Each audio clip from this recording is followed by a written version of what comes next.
YCS Sydney Australia has come and gone, and I need to talk about, well, the effects of that YCS on the metagame, because we're going to see some shifts a little bit before we go into the release of Savage Strike here. And of course, I'll do a more in-depth discussion on what Savage Strike is going to give to the meta once we get, well, closer to Savage Strike. So this is the effects of YCS Sydney Australia on the metagame. Enjoy your metagame report, shall we?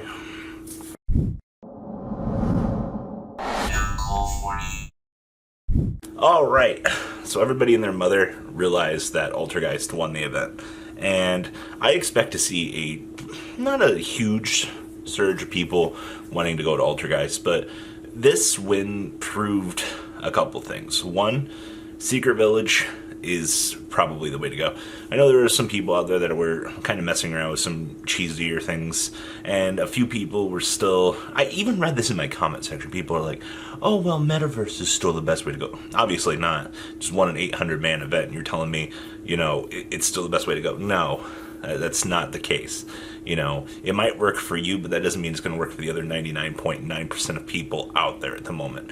So no, I don't think that Metaverse is the way to go at this current point in time. Stop that shit.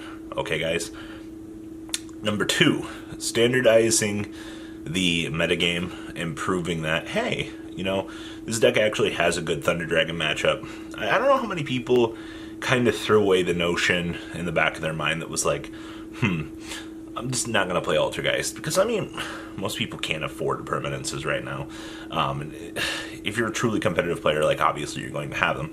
But the price tag on the deck, outside of those cards, is relatively budget. Once you start getting those, you're kind of good to go. But Altergeist getting their win definitely proved to players that, yes, there are very broken means to beating Sky Strikers. Yes, Altergeist can, in fact, beat Sky Striker, and I also think that the deck, the way that the player was side decking, the Mind Crushes and the Lancias kind of got people over the mentality of, well, shit, my deck loses to evenly matched. Yes, your deck does have an inherently terrible evenly matchup, but you see here that you're siding X cards to kind of get over that hump. So there's that. Now, Thunder Dragons actually proved that they can evolve, and this didn't make a lot of people necessarily happy. One of them. We actually kind of saw that the Thunder Dragon engine kind of turned into a splash engine for this event, combined with our favorite other engine, the Danger Monsters. The biggest thing that we can take from this event in terms of Thunder Dragons is, hey, you can literally play them with anything. You want to play the Chaos variant? Go for it. You want to play the Dinosaur variant? Go for it. You want to play the Danger variant? Go for it.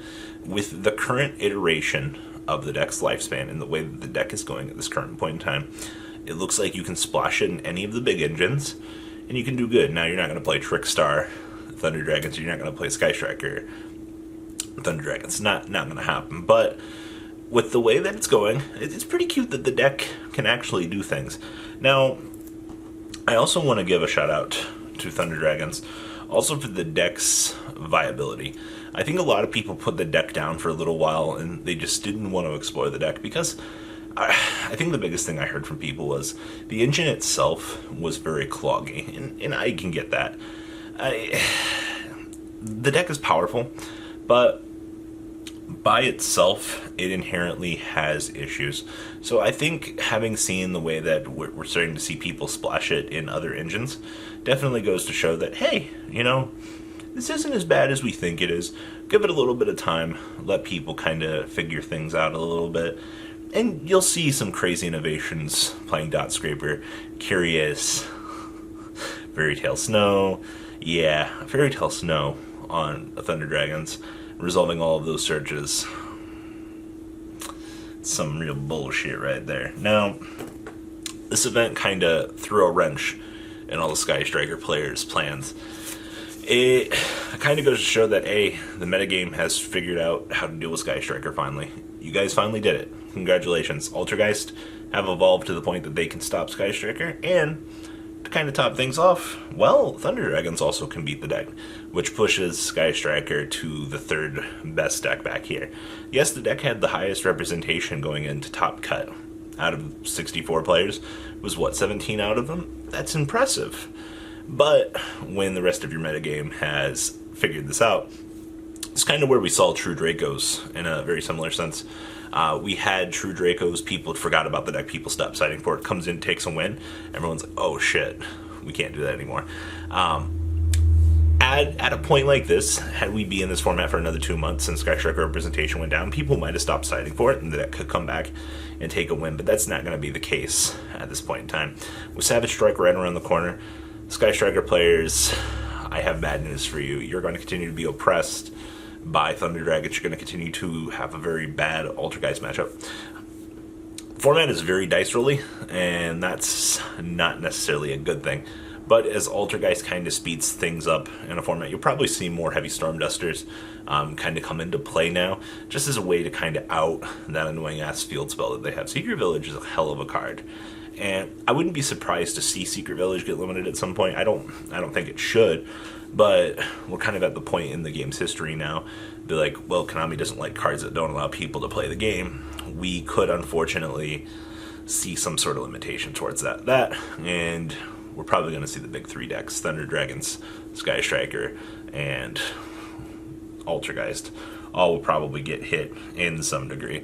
So yes, sorry Sky Striker players, yeah, you took the L on this event.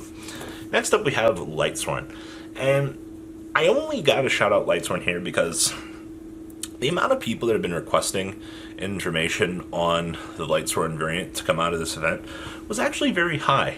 I didn't actually realize just the amount of people that are thirsty to want to play the deck.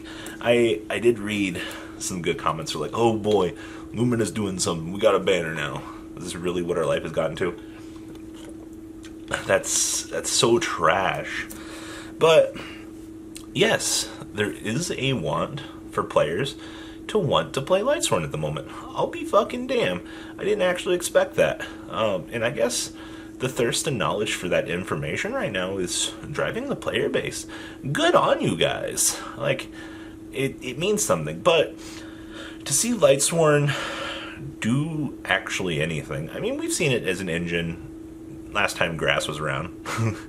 I mean, outside of that, I've seen some little cute splash variants. I've seen some variants go X2, X3 at regionals and get their invites. That's pretty cute, but I didn't actually think we would. I guess it's about the same scale, actually. I don't know, what, are you playing JDs? Are you just maxing out on Fairy Tale Snow Abuse? Obviously, you know, Curious is a very good card, but it's like, what are these decks doing to kind of see the success? So, I can't really say much more about Lightsworn. Just put the deck in the back of your mind, know that it's there. If you start seeing normal summon, your opponent starts milling, well, you might want to run for the hills, because something degenerate's probably coming. I believe the deck is just an assumed combo variant at this point, and, you know, milling off good slash cards in your deck, Dot Scraper, Fairy Tale Snow, you know, things like that, capitalize and climb up these essential link ladders. Yeah, you got what your deck wanted to do. Now, the last real big thing out of this event, once again, we are back with Burning Abyss. I don't know why. There's always this one Burning Abyss player. There's always the one guy commenting as well that says, BA's doing well in 2019. What is this shit? Really, we're like 20 days into the year, if that, and we're already like, ban Burning Abyss. We did this all in 2018. Let the deck have its OTK potential. That's all the deck is. It's draw good cards, capitalize, make a board, go. There's nothing wrong with that. Not at all. You know, Farf is still a very good control card for spot removaling. Beatrice isn't as great as she used to be. You know, call it what it is. Dante isn't as good either. Now, obviously, when we get Cherubini, things will get a little bit better for the deck. But until that point comes, let the BA players have their random ass OTKs. Let their decks do what they want to do. I mean, at this point in time, the best thing you can do is be educated as to what the Burning Abyss deck actually does. You know, don't play dumb and be like, oh, I'm going to underestimate it because my opponent just made Dante pass.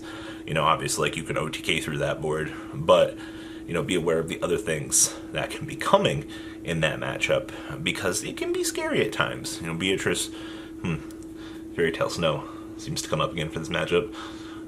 Limiting Malicious, though, did kind of hurt the deck. The decks kind of did start taking advantage of abusing Malicious to climb these link ladders. And Malicious was an inherently degenerate card as it was, but that goes to really, I guess, just show the progression of the game in general. So, my question to all of you guys is, what do you think of the impact of YCS Sydney on the metagame? Please leave a comment down below. Tell me what you guys think. BA definitely got out pretty easy with this, and seeing Lightsworn hype coming right back around the corner goes to prove something as well. Also, congratulations, Altergeist. You guys got your free one. Alright guys, I'm out. Peace. The ride never, well, truly ends. Thank you, patrons. Without you guys, I don't know what I'd be wearing in these videos. I might be a Truffle Shuffle incident all over again. Guys, please also check out Vanquil40 for some awesome Vanguard content. Some other interesting stuff you might find up here on the left or in the description as well. Thanks for watching.